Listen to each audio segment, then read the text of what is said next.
Hello students, welcome to GS Academy, and this is the continuation lecture of nuclear chemistry. In this lecture we are going to discuss about nuclear chemistry, nuclear stability and radioactivity.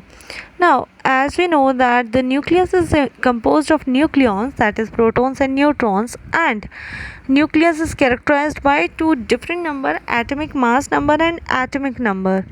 So basically the nucleus having certain properties which are depending on A and Z, atomic number and atomic mass number. As we know that nucleons are made up of certain tiny particles known as quarks and antiquarks. These quarks and antiquarks are responsible for the nuclear stability. So how many neutrons are present in the nucleus? This is a very interesting question because sometimes very few number of neutrons in comparison to proton is there, and sometimes there is a too large number of neutrons in comparison to proton is in the nucleus. So the number of neutrons can stabilize or destabilize the nucleus. So actually we can say that the number of neutrons in nucleus can vary and range limited by the degree of instability created by two conditions. One is having too many neutrons and another is having too few neutrons. So stable nuclei do not decay spontaneously, and unstable nuclei have a certain probability to decay. In the last video, we had already discussed what are the stability factor for a particular nucleus. So the phenomena to stabilize a nucleus is that nucleus is self emitting certain particles to reach the nuclear stability. So there are certain nuclides which are quite heavy, that is whose Z is over the 83. They cannot attain stability. Non-radioactive nucleus by a single emission. The product of such an emission is itself radioactive and will undergo a further decay process. Heavy nuclei may undergo a whole decay series of nucleus disintegrations before reaching a non-radioactive product. There are certain interesting facts about the nuclear stability that we have around 270 stable nuclides and around 1700 radionuclides. It means that the number of radionuclides is quite larger than the stable nuclides. Hence we can say that every element has at least one radioisotope. For lighter element, those which are having atomic number lower than 20, Z by N ratio is around 1. But as the Z by N ratio increases towards 1.5, the elements becomes heavier and considered as radioisotopes. Basically, radioactivity is the phenomena of the spontaneous disintegration of unstable atomic nuclei to form more energetically stable atomic nucleus. The spontaneous decomposition of an unstable nucleus into a more stable nucleus by releasing fragments or energy. Sometimes it releases both energy as well as fragments. Henry Becquerel was considered as father of radioactivity as he discovered the radioactivity, and Marie Curie did a good work in the field of radioactivity. Some type of radioactive decay are alpha decay, beta decay and gamma decay. The alpha emission changes the identity of atom and creates a new daughter nuclei. Alpha particle is also known as helium nucleus, and it creates a particular change in the number in the atomic mass number and atomic number. It is a quick quick way for a large atom to lose a lot of nucleons. Another particle which can be emitted from the nucleus is beta particle. Ejection of high speed electron from the nucleus is known as beta emission, beta particle emission. In beta particle emission, identity of atom is changed, and the change is about -1 and 0.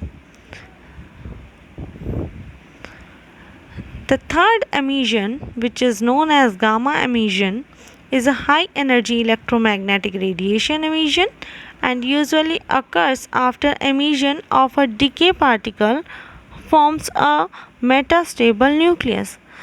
The gamma emission does not change the isotope or the element.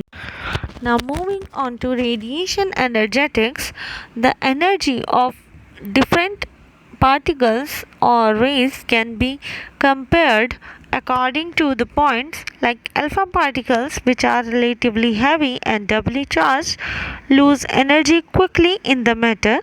Beta particles, which are much smaller and singly charged, interact more slowly with the matter. Gamma rays and X rays, which are having high energy, having more lengthy interaction with the matter. This can be seen in the image that penetrating distance for alpha particle is very low as they are heavier and can't penetrate a paper. Beta particles, which are quite lighter and having high speed, so they can penetrate a paper but not a plastic sheet. Gamma rays and X rays can penetrate paper and plastic sheet both, as they are very energetic, but they can't penetrate a lead sheet. Even neutrons, which are highly energized and light, so they can penetrate concrete too. The radiation, if interact with the body, then it may be hazardous. So alpha emission, which can easily shielded as they are having low penetration power, are easy to shield, but they are considered hazardous if they are emitting, if alpha emitting particle is ingested or inhaled. Similarly, beta emission is shielded by thin layers of materials, but it is also considered hazardous if ingested or inhaled. Then gamma emission is needed a dense material for shielding, and it is also considered hazardous when external to the body. Half-life of a particular substance is considered as the time required for half of the sample to decay. In the image, you can say that in the initial condition there are 12 particles of radioactive material, which becomes 6 in the second after one half-life, and 6 particles are converted to daughter isotope. And after 2 half-lives, 9 particles are converted to daughter isotopes and 3 are remain as it is. Half-life of a radioactive substance is inversely proportional to the level of radioactivity. The shorter the half-life, more the unstable the nucleus. The half-life of radionuclide, its constant, and rate of disintegration is independent of temperature or the number of radioactive nucleus present. In the image, you can see that after one half-life, the 20 mg amount of a radioactive substance is changed to 10 mg. After 2 half-lives, it becomes 5 mg, and after 3 half-lives, it becomes 2.5 mg, and so on. There are certain decay series for radioisotopes, a series of elements produced when the successive emission of alpha and beta particle is going on. The series is known as decay series. Some radioisotopes which are very heavy like uranium, thorium, plutonium are having several steps to decay and convert it to a final product of the series. As we studied in the last video that 208 is the magic number and a stable nuclei, so we can say that the starting three series are converted up to the double magic number lead 208.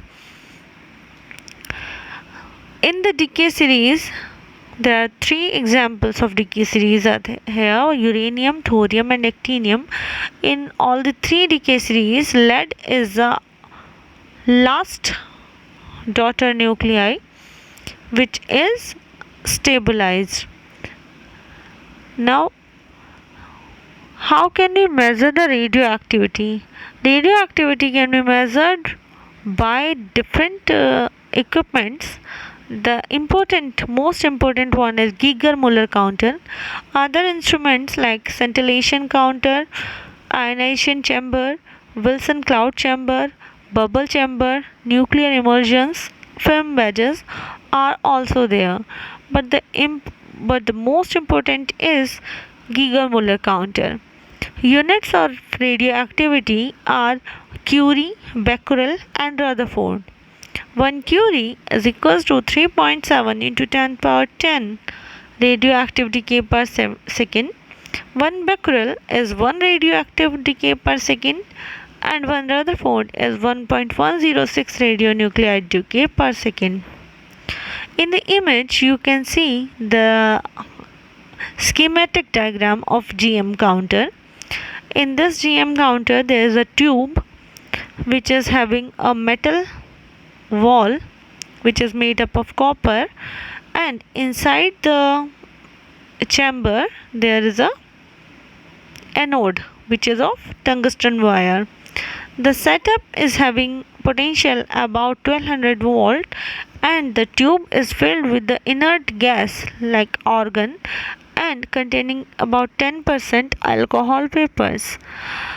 The pressure inside the instrument is about 10 mm. When an alpha or beta or gamma, any type of radiation is emitted by a particular radioactive substance, it is entered through the mica window inside the tube, and here we can find the signal output which is connected with the cathode of the tube and giving an output for particular type of charge, and hence we can identify the element and the radiation which is emitted by the particular element. The Geiger-Müller counter is a classical method to determine radioactivity. Now, this is all about radioactivity. We will meet with nuclear transmutation and nuclear reaction in the next video. Thank you for watching, and like, share and subscribe the video. Thank you.